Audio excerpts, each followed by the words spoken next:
If your blood runs orange and blue, this is the pod for you. You're listening to Orange and Blue Bloods, hosted by EJ Stewart and Tommy Beer. Let's get to it. So as we mentioned, Julius Randle is set to be evaluated Thursday for what the team is calling a sprained ankle. Randle went down in the second quarter after landing on Bam Adebayo's foot. He was on the Garden floor in obvious pain, had trouble walking under his own power. Shout out to the Garden crowd, I think, for trying to rally around Julius, MVP chant, trying to get him going, showing the support they had for Julius in that moment. He was able to shoot the free throws that he had to shoot because of the foul, but he immediately limped over into the locker room. He did not return this game. Randle has been an Iron Man for the Knicks pretty much since he's been here. I think COVID is the only thing that's kept him from missing a game with the Knicks over the last 3 years. And here, Randle, has not missed a game this season. And here we are now where Randle might not be able to play because of his ankle injury. So how concerned are you first about the injury to Randle? I mean, we're not doctors, obviously, but given what we saw, did not look good in the moment. Did not look good at all. And you can say what you want about Randle. You can question some stuff. You cannot question that guy's toughness. As you mentioned, he is an Iron Man.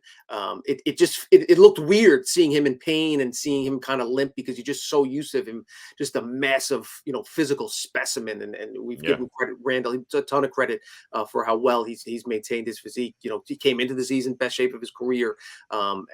His strength and durability has allowed him to play, the first 75 plus games. A ton of credit there. So to see him in pain was discouraging. You could see he knew right away that it was serious when he limped off the court. It looked like the cameras kind of followed him into the hallway. It looked like he kind of crumbled in pain once he got into the tunnel. It was just a certainly again with ankles you don't know it. You could wake up. I'm sure there's some swelling this morning. Basically, we just have to wait until what not even what Tibbs says because I'm sure he'll downplay it. But we'll see if they rule him out. Obviously, you're going to err on the side of caution. 2 weeks away from the start of the postseason. So I would be surprised if he played Friday. I'd be surprised if he played in their next contest. Give him a few days, even if he feels well, and see kind of how it responds. But if we're looking at the worst case scenario, high ankle sprains or serious ankle sprains can drag on for weeks and weeks. So it could put the start of the postseason in jeopardy.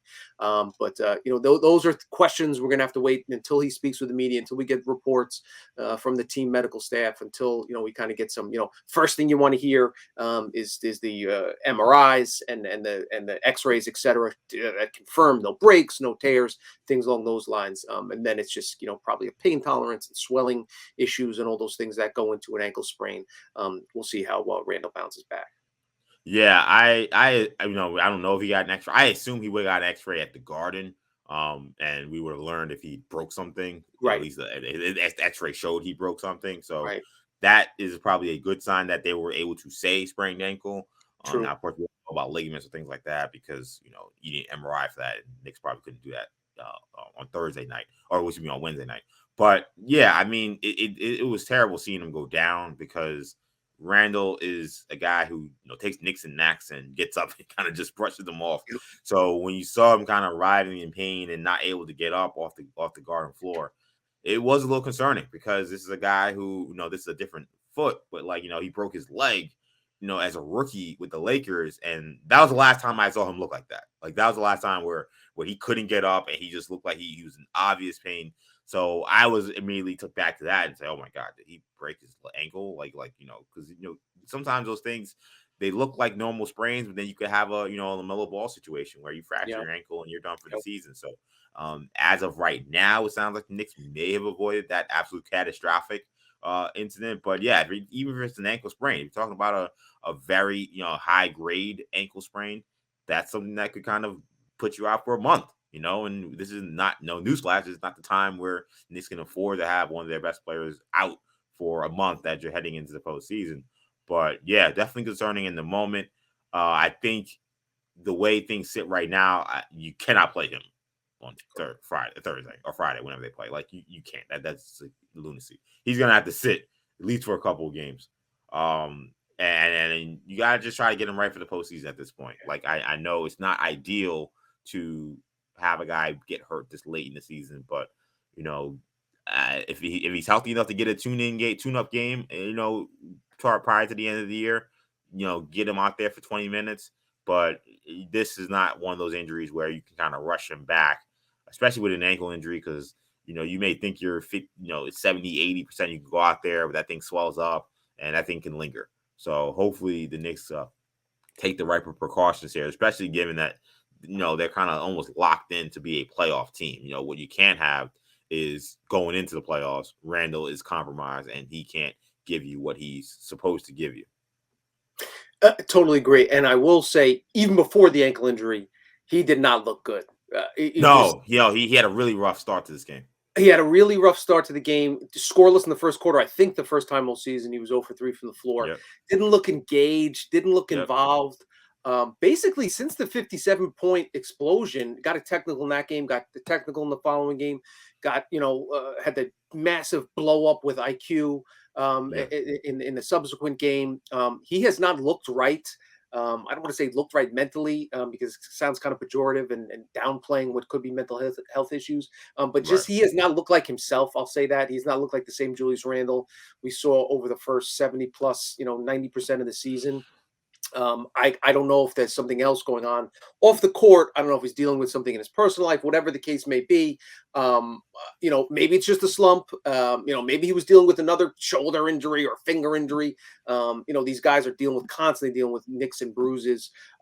So who knows what he was fighting through, but he just did not seem like himself the last week or so. Maybe this is a blessing in disguise. You hope that it's not a significant ankle sprain that just, can require a couple days rest and ice and all that stuff. And maybe that helps him kind of reset his internal clock and kind of recalibrate, do some deep breaths and take some yoga classes, etc. But he has not looked like good for the last couple, 7 to 10 days or so. So maybe this is something that can kind of help him recharge his battery a little bit. I guess if you're looking for a bright side, that could potentially be one. Yeah, I mean, he's a player that definitely could probably use a reset. I do not want him to have a reset. This be the reason why. I don't want him injured as the reason why he has a reset. But this is a guy that plays every day. Tibbs definitely ain't going to be someone who's going to lighten up on his minutes when he's out there. So he's playing his 37 to 40 minutes a night. He's taking his punishment because he's a physical player. And, we've seen that seasons can take a toll on him emotionally. So he's going to have to sit out here for at least a week, you would think, maybe more. Hopefully it's not too much more than that, but you think at least a week he's going to have to sit out. And maybe this is his ability to kind of focus on something outside of, playing in games. He can focus on rehab, focus on getting his ankle right. And in turn, maybe that can kind of give him the full reset he needs. Because you're right. I think that he entered that game absolutely with not the right mindset. I mean, this is a playoff caliber game. You're playing against a Miami Heat team that he's been torturing for most of the season. So they were going to be keyed in on him, and they were. And he just was kind of, I would describe him as passive. Yeah. Like he really wasn't trying to force the issue in any way. And maybe you say, well, that's a good thing because sometimes he does force it. But it was bad, to start that first quarter because the Knicks were so hapless offensively. And it almost reminded me of, it's a very weird analogy, but since the NBA, you probably remember this game. There was a game in 2002, 2003, I want to say, the Lakers were playing the Kings, and there had been this back and forth between Kobe and Shaq about taking shots. And Kobe came into a game. I think he didn't shoot the first half. He might have shot 4 times the whole game. The Lakers got blown out by the Kings on a national TV game on Sunday afternoon. And it was kind of said that, hey, Kobe wanted to make a point, I guess. Okay, you don't want me to shoot? All right, watch this. Yep. It almost looked like that with Randle. I don't know for sure, but that's how disengaged he was to start that game. So you're right. He didn't start off the game that well. But yeah, hopefully this can maybe reset him at least. And of course, hopefully he gets back healthy. That's the most important thing. Hopefully he can get this ankle right. In this meantime, how do the Knicks adjust? I mean, like I mentioned before, I think that lineup we saw with the small ball 4 being Josh Hart is something that they're going to have to play. We know Obi Toppin now is going to have a much bigger role. You would assume he enters the starting lineup, though maybe, I don't know. Maybe Tibbs throws with Hart after what he just saw. What do we think of how the Knicks adjust with Randle out? Yeah, so I think that Obi has earned the opportunity to be inserted into the starting lineup. He's played. He's been a good soldier for 3+ years now. Yeah. And Hart plus Hart is just so excels in that role of the bench. So I don't think you want to Yep. mess with the chemistry heading into the playoffs. And to your earlier point, I think we definitely have to. He has to experiment with that 5-man unit that closed out Wednesday's win over Miami. That being said, I think of a lot of it's going to be matchup based. So, for instance, heading into Cleveland, assuming Evan Mobley and Jared Allen are both healthy and suit up, that's not that's probably not the front court Tough you want to matchup. go Yeah. against. Yeah. Whether you bring in Sims or see how long if Obi can handle 40 minutes without getting terrorized by Evan Mobley, who's having a really good second half of the season, one of the league's Yep. rising stars. And then Mitch has also been, he has not looked good in the last few games. I think he's not 100%. I really think that knee's bothering him. Agreed. He still looks like he's dragging that knee a little bit. Doesn't have that same explosion and just kind of that same. He hasn't impacted the game nearly as much prior to the injury since. So maybe we'll see if maybe limit his minutes a little bit. Don't be afraid to give him some time off this last 2 weeks of the season. So maybe that involves Sims getting some rotation. That being said, if Tibbs is going to stick with the 9 men and obviously Randle's out, I would put McBride in ahead of Sims. Yeah, I just think we've seen how much McBride helps a team both ends of the floor, especially now that he's knocking down shots of late. So this may be a good opportunity for him to kind of get in to make an impact again, have an opportunity again. I think like Obi, he's earned an opportunity to see extended minutes. So again, a lot of it's matchup dependent. If Mitch Rob gets in foul trouble, or if Mitch Rob sits out a game, then Sims, then you don't have much of a choice. But if you're game planning, I'd like to see Tibbs game plan for McBride to play at least 12, 15, 18 minutes a night while Randle's sidelined. Yeah, it's so funny you mentioned that because I didn't think you would go there, but I totally agree. I really think that McBride should be the guy that gets entered into the rotation, and you just run a little smaller for the next however many games you have. What's interesting is the Knicks, if you're talking about getting ready for the playoffs, it's likely going to be this Cleveland team. Yep. If it's not Cleveland, it'll be Philly. And if it is 5 second-round match, you'll be looking at Milwaukee most likely. All 3 teams probably not lines that you want to go small. So there's a part of me when I was thinking about this, like, do you get Sims ready? Because there are games where there may be foul trouble when he has to play. But I still think that McBride has played so well that I want to keep him fresh, and B, I want to see, okay, like how do we look if we do have to go smaller against some of these teams? And if it doesn't work out, then you say, all right, Sims gonna have to get some time because we can't guard these teams. I think this is gonna be a very interesting test for them. But I agree, McBride was playing so well prior to Brunson returning that I think that he's earned the chance to still get out there, especially given that Hart has shown that he can handle playing the 4. I will say this: if you're ever going to experiment, Friday's the game, because experiment with something you're probably not going to do in the postseason, I should say, because there's a little bit of gamemanship's involved. If you think that 5-man unit's going to be a real impactful unit in the playoffs, don't give Cleveland a look at it on Friday night. Don't give them a firsthand look and have time to prepare and get a feel for it. If you really think that is something you might roll out in the playoffs, keep it out at night, and then you don't want your first round opponent to get basically get a free practice session against it. And I really thought this game the Knicks won was extremely important for everyone in the organization, especially at the very least, everyone that coaches and plays for the Knicks, because I think oftentimes because the Knicks have kind of made Julius Randle their kind of the center of their earth and their universe, sometimes they kind of forget that it's a team.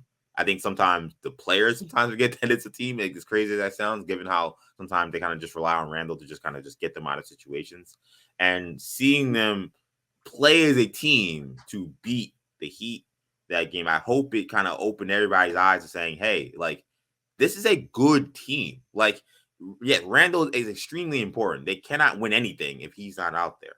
But they have a good team. They have multiple weapons. And if they play as a team, they can win. They don't have to win playing only one way, which is only running everything through Randle and Brunson. We've now seen that IQ can take over games. We've now seen that Grimes can have big games offensively. we've now seen that they can win games on their defense, being a disruptive unit who can cause turnovers, which we saw in the fourth quarter. I'm hoping that everybody saw that and said, okay, we can play any style of play. We don't have to get bogged down into playing a one-on-one isolation kind of game with Randle or a two-man game solely with Brunson and Randle. And I hope that Randle saw, hey, the weight of the world isn't on me. I think so much of the issues he has is this idea that he feels like everything is on him. And he does have a lot of pressure, but everything isn't on him. He can rely on his teammates. He can play, secondary to some of these guys when they're going. And hopefully he kind of saw that defensive effort and said, hey, these guys are getting after it and they won a game essentially on their defense. I got to give that same effort as well to help my teammates. I hope everybody who watched that game, we're all upset that Julius got hurt, but I hope everybody who watched that game saw and said, hey, we can win basketball games more than just hoping Randle plays well and living with the fact that maybe he just won't close out on people, or live with the fact that, hey, he's going to take some bad shots and force some things, or he's going to get some turnovers, but we got to live with it. I'm hoping that everybody saw it and said, hey, that's not how we have to play. Not saying that you're not going to have games where you're going to have to rely on him. You will. But this team is a good team. They need to start acting like they are a good team, not a team of two guys. And I hope the head coach saw it too, and obviously he did. Exactly. Because so often this season it's Brunson Randle, the fourth quarter, the last 6 minutes, last 3 minutes of the first half. You need a bucket. They're very predictable. Predictability leads to makes it easy for defenses to lock in against certain actions. That unpredictability that Grimes, if you close out too hard, he's in the lane, dumps it off to Hart for a dunk or Mitch Rob for a dunk. IQ plays, had that beautiful pass trapped in the Coughlin corner. Oh my God. Yeah. Jumps in the air, throws an incredible pass to Hartenstein for a dunk. These are the type of things that make the Knicks far less predictable. Josh Hart grabbing the ball, a defensive rebound, running, pushing the ball down the court. You don't pick him up. He's got to lay up, his 2 foot Euro, finishing with his opposite hand, or he'll kick out to a guy. So all these things, we've been calling for it and asking for Tibbs to do it, and maybe seeing it in the flesh, increases the likelihood of it happening. Who knows if Randle's there? He probably, comes back in the fourth. But to your point, maybe there's a little bit of a silver lining there by showing everybody involved, the players, the coaches, the fans, that there are multiple ways to skin a cat here. There are multiple ways to finish this thing. And if Randle doesn't have it one night, leave him on the bench a little bit longer. Right. He's not contributing defensively, and his shot isn't falling. Give Obi a couple extra minutes. Give Hart time at the 4. There's other ways that we can figure this out. So I think that was important in that respect. Yeah, it was important because I think sometimes when there is a rush to defend Randle, there's a attitude of, well, we have to just live with everything that comes with Randle, and sometimes that stuff is negative because we have no other choice, because they cannot play or win in any other way. And it's weird because I feel like the very few times there have been situations where he hasn't played or whatever, the Knicks have shown that they can live without him. But then it kind of gets dismissed as, oh, well, that was 2 games, or oh, that was the end of the season, or you can't take that. Like, again, it's not a diss to Randle at all. I'm just saying at this overall as a team that this is a team. And I think that I hope that the whole organization understands that and starts treating it like that. I hope the players understand that and start treating it like that, because I thought that was the only silver lining in Randle not being able to return that game, was that they were able to find a way to win without Brunson on the floor. I mean, like, think about that. I mean, Randle goes out, doesn't even return, and they still find a way to win. So it shows that the Knicks have a really solid squad this season. So let's get